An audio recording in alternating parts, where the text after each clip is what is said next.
Hello students, आज हम लोग एसी का बोर्ड स्टैंडर्ड एमसीक्यूज का पार्ट 2 देखेंगे. ठीक है, this is part 2 lecture. So this is the first question students. In an LCR series circuit capacitance is changed from C to 2IC. ठीक है, एक सीरीज सर्किट है, LCR सीरीज सर्किट है जहां पे कैपेसिटेंस को चेंज करवाया गया from C to 2IC. For the resonant frequency to remain unchanged, जो resonant frequency है वो unchanged रहेगा. The inductance should be changed from L to. अच्छा, कैपेसिटेंस को चेंज करवाया गया फ्रॉम C to 2IC. अगर resonant frequency को unchanged रखना है तो इंडक्टेंस को L से किस में चेंज करवाना पड़ेगा. ठीक है स्टूडेंट्स, सो resonant frequency अगर unchanged है तो रेजोनेंट एंगुलर फ्रीक्वेंसी भी अनचेंज रहेगा. सो रेजोनेंट एंगुलर फ्रीक्वेंसी का एक्सप्रेशन क्या था students? 1/√LC. This is resonant angular frequency. L is inductance of the inductor and C is capacitance of the capacitor. ठीक है स्टूडेंट्स, नेक्स्ट ध्यान देना है. तो एंगुलर फ्रीक्वेंसी तो चेंज नहीं होगा, इसको बना देते इक्वेशन नंबर 1. ये इनिशियल केस है जब इंडक्टेंस L था और कैपेसिटेंस क्या था? C. नेक्स्ट केस 2 देखते हैं. ठीक है ना, अभी इंडक्टेंस नया है और कैपेसिटेंस भी नया है, लेकिन रेजोनेंट फ्रीक्वेंसी या रेजोनेंट एंगुलर फ्रीक्वेंसी में कोई चेंजेस नहीं होना चाहिए, इसलिए मैंने सेम रखा. ठीक है स्टूडेंट्स, नेक्स्ट क्वेश्चन में कहा गया कि कैपेसिटेंस जो है वो C था पहले, अभी 2IC कर दिया गया. तो पहले था C, अभी कितना हो गया? 2IC. तो C डैश की जगह पे लिख देंगे स्टूडेंट्स 2IC. कोई प्रॉब्लम नहीं. This is equation 2. ठीक है, सो फ्रॉम 1 and 2 आप लिख सकते हो 1/√L dash 2IC equals to 1/√LC. ठीक है, तो दोनों साइड को अगर आप कंपेयर करोगे स्टूडेंट्स तो आप लिख सकते हो L dash 2IC equals to LC. ठीक है ना, 1/1/√. तो आप अगर कंपेयर करोगे तो this must be equal to this. ठीक है ना, तो C हो गया कैंसिल, तो L डैश आया L/2. मतलब कैपेसिटेंस को अगर C से 2IC करना, मतलब कैपेसिटेंस को अगर C से 2IC किया गया तो इंडक्टेंस को L से क्या करना पड़ेगा स्टूडेंट्स? L/2 करना पड़ेगा. So this is the answer. Clear students, next question देखते हैं. Which of the following statement is incorrect about capacitor? तो स्टूडेंट यहाँ पे 4 स्टेटमेंट दिया हुआ है ABCD. इसमें से कौन सा स्टेटमेंट इनकरेक्ट है अबाउट कैपेसिटर वो मुझे निकालना है. सो बेसिकली इनकरेक्ट स्टेटमेंट निकालना है मुझे. ठीक है, तो पहला वाला चेक करते students. For a purely capacitive circuit, 1/ωc plays the role of resistance. Yes students, ये तो करेक्ट है. प्योरली कैपेसिटिव सर्किट का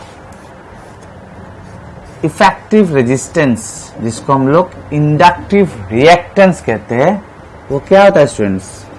1/ωc होता है, जिसको हम लोग XC से डिनोट करते हैं.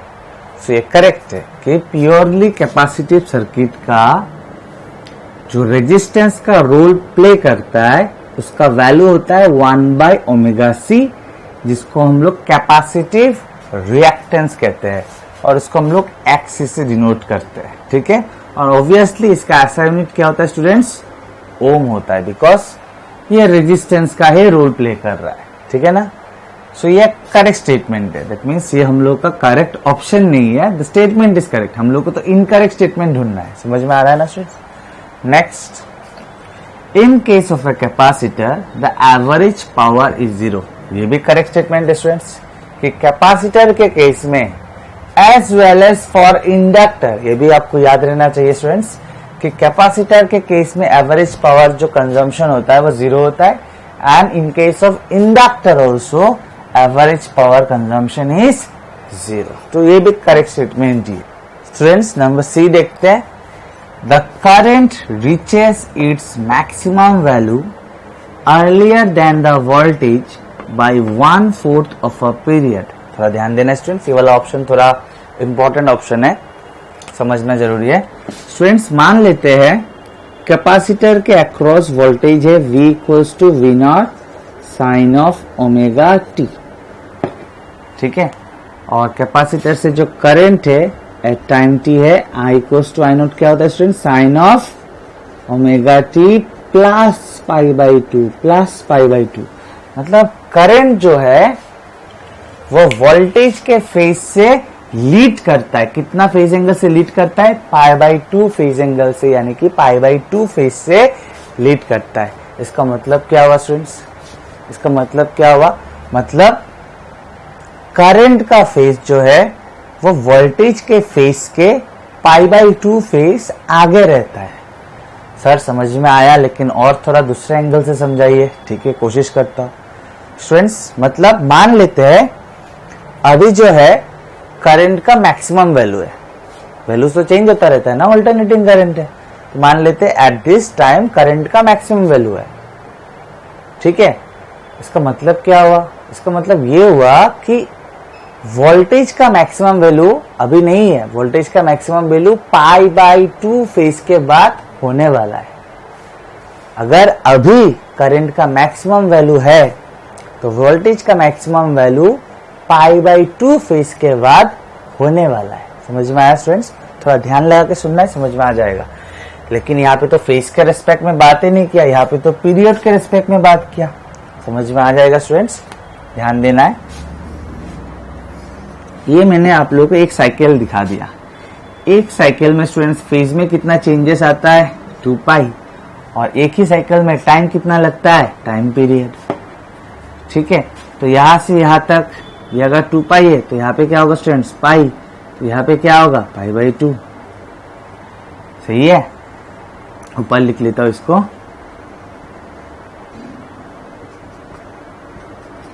सही है।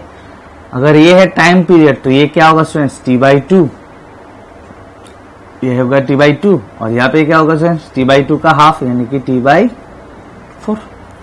तो स्टूडेंट्स एक चीज आपको सिर्फ ध्यान देना है, ठीक है। ये वाला तो आपको पता है कि एक साइकिल में फेज में कितना चेंजेस आता है, 2π, और एक साइकिल में टाइम कितना लगता है, टाइम पीरियड। नेक्स्ट यहाँ पे आपको ध्यान देना है, जब फेज में चेंज होता है π/2, जब फेज में चेंज होता है π/2, तब टाइम में क्या चेंज होता है students, 1/4 of time period. Time period को हम लोग पीरियड भी बोलते हैं। जब फेज में चेंज होता है π/2, तो टाइम में कितना चेंजेस होता है, 1/4 ऑफ टाइम पीरियड। याद रहेगा स्टूडेंट्स, याद रहेगा, हाँ। अभी ध्यान देना है, the current reaches its maximum value earlier than the voltage. Obviously current जो है मैक्सिमम वैल्यू पे पहुंचेगा वोल्टेज के पहले। कितना पहले, π/2 फेज पहले, π/2 फेज पहले, यानी कि कितना टाइम के रिस्पेक्ट में बोले तो कितना, π/2 फेज पहले, मतलब t/4, 1/4 ऑफ टाइम पीरियड पहले। समझ में आया होगा। The current reaches its maximum value earlier than the voltage by 1/4 of a period. समझ में आया स्टूडेंट्स, π/2 फेज पहले पहुंचेगा, और π/2 फेज पहले पहुंचेगा मतलब 1/4 of period, 1/4 of time period पहले पहुंचेगा। समझ में आया। फेज के रेस्पेक्ट में बोलेंगे तो π/2, और टाइम के रेस्पेक्ट में बोलेंगे तो t/4। क्लियर है स्टूडेंट्स, क्लियर है। तो ये वाला भी करेक्ट ऑप्शन है, ठीक है। मुझे क्या ढूंढना है, इनकरेक्ट ऑप्शन। फोर्थ वाला देखते हैं students, the current in a capacitive circuit is I equals to I0 sine of omega t minus π/2। नहीं स्टूडेंट्स, अभी ऑलरेडी हम लोगों ने डिस्कस किया, करंट जो है वो वोल्टेज के रेस्पेक्ट में लीड करता है, फेस एंगल π/2 फेस एंगल से लीड करता है। समझ में आया स्टूडेंट्स, समझ में आया। और एक गलती है, यहाँ पे आई नॉट यानी कि मैक्सिमम वैल्यू ऑफ करंट दिया हुआ E naught by omega C. E naught by omega C नहीं होता है students, E naught by XC होता है, और XC is not omega C, XC is 1 by omega C, ठीक है ना। E naught by effective resistance यानी कि रिएक्टेंस होना पड़ेगा, कैपेसिटिव रिएक्टेंस होना पड़ेगा, और कैपेसिटिव रिएक्टेंस ओमेगा सी नहीं होता है। कैपेसिटिव रिएक्टेंस क्या होता है स्टूडेंट्स, 1 बाय ओमेगा सी होता है। तो यहाँ पे 1 बाय सी ओमेगा सी होना चाहिए। समझ में आ रहा है? So this is the incorrect statement.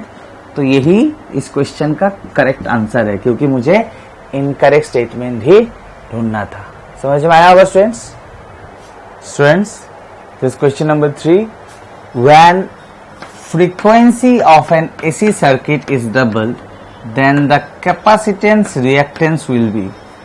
Students, capacitive reactance जो है वो कांस्टेंट नहीं है, वो AC सर्किट का फ्रीक्वेंसी के ऊपर डिपेंड करता है।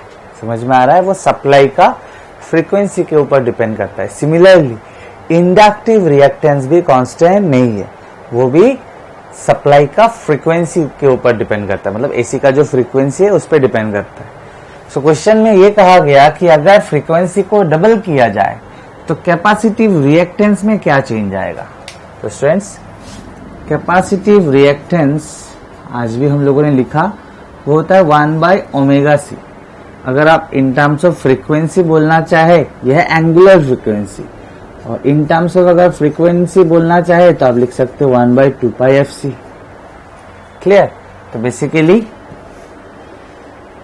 एक्सी इज इक्वल्स टू, यानी कि capacitive reactance is equals to 1 by 2 pi F C. ठीक है? तो फर्स्ट ऑफ ऑल तो आप यही से डायरेक्ट बोल सकते हो कि फ्रीक्वेंसी को अगर ट्वाइस करेंगे, because they are inversely proportional, अगर फ्रीक्वेंसी को ट्वाइस करेंगे, फ्रीक्वेंसी को अगर डबल करेंगे तो कैपेसिटिव रिएक्टेंस जो होगा वो हाफ हो जाएगा। ठीक है? लेकिन आप अगर थोड़ा और डिटेल्स में देखना चाहते हो तब भी दिखाया जा सकता है स्टूडेंट्स। सो ये मान लेते हैं इक्वेशन नंबर 1, जो कि मतलब इनिशियल फ्रीक्वेंसी था, मान लेते हैं एफ मान लेते हैं। ठीक है? और फाइनली फ्रीक्वेंसी क्या हो गया स्टूडेंट्स, डबल हो गया। डबल हो गया मतलब एफ के जगह पे आप क्या बिठाओगे, ट्वाइस एफ बिठाओगे। फ्रीक्वेंसी डबल हो गया तो फ्रीक्वेंसी के जगह पे मैंने बिठाया ट्वाइस एफ, नया रिएक्टेंस। समझ में आ रहा है ना स्टूडेंट्स? ऑब्वियसली आया। So this is equation number 2। अभी आप एक काम कीजिए, इक्वेशन 2 अपॉन इक्वेशन 1 कर दीजिए। So this divided by this अगर करेंगे 1 by 2 pi 1 by 2 pi cancel, equation 2 divided by equation 1। ठीक है ना? 1 by 2 pi 1 by 2 pi cancel, C cancel, 1 by F cancel. ठीक है ना? तो रहेगा क्या, दिस डिवाइडेड बाय दिस करने से रहेगा क्या, 1 बाय 2 रहेगा। तो यहां से आपको क्लियरली दिख रहा है जो नया कैपेसिटिव रिएक्टेंस होगा वो half of initial capacitive reactance होगा। So answer is half. ठीक है ना? सिमिलर क्वेश्चन कैपेसिटिव रिएक्टेंस के बारे में ना पूछ के इंडक्टिव रिएक्टेंस के बारे में भी पूछा जा सकता है। इंडक्टिव रिएक्टेंस क्या होता है स्टूडेंट्स, ओमेगा एल होता है, यानी कि 2 पाई एफ सी होता है, सॉरी एफ सी नहीं 2 पाई एफ एल होता है, omega is 2 pi F. So clearly आपको दिख रहा है कि inductive reactance is directly proportional to frequency, sorry या inductive reactance is directly proportional to frequency, यानी कि फ्रीक्वेंसी को अगर डबल करेंगे तो इंडक्टिव रिएक्टेंस भी क्या होगा, डबल होगा। Clear students, this question number 4, in an LCR circuit if impedance is √2 times of resistance then find phase difference.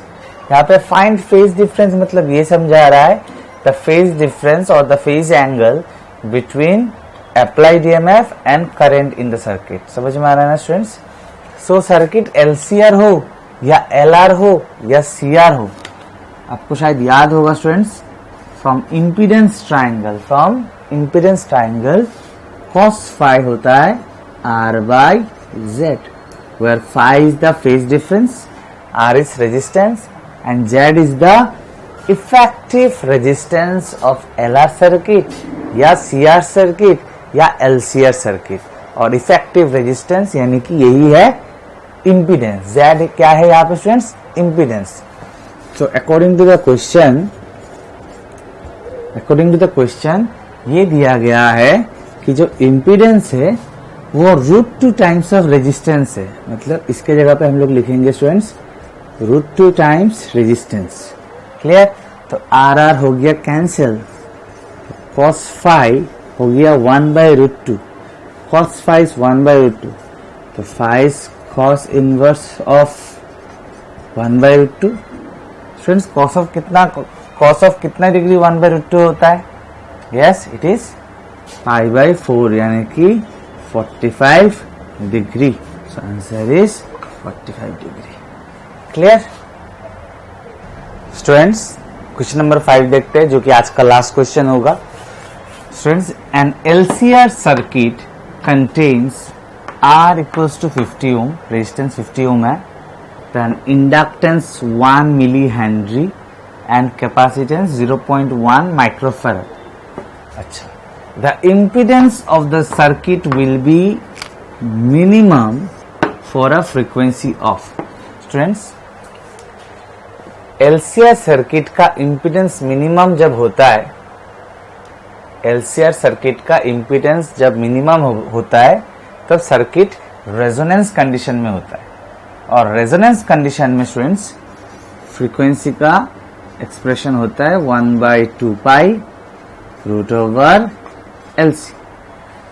एक बार रिपीट करूंगा स्टूडेंट्स, एलसीआर सर्किट का इम्पीडेंस जब मिनिमम होता है तब सर्किट रेजोनेंस कंडीशन में होता है। और रेजोनेंस कंडीशन में फ्रीक्वेंसी का वैल्यू होता है 1/2 पाई √LC।